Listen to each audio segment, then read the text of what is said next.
Hello, in this example, we are going to see how we can set current window size.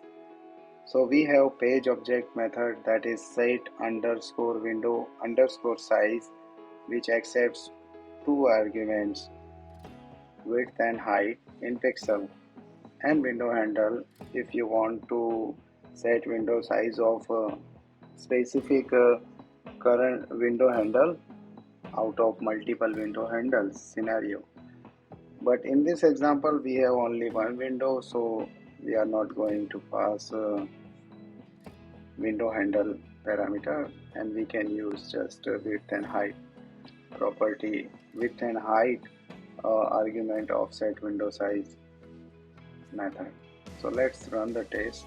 This is, by the way, very simple test. Opening the URL and then setting the window size first at 800 by 400 pixels and then 1200 by 600 pixels. So test started running.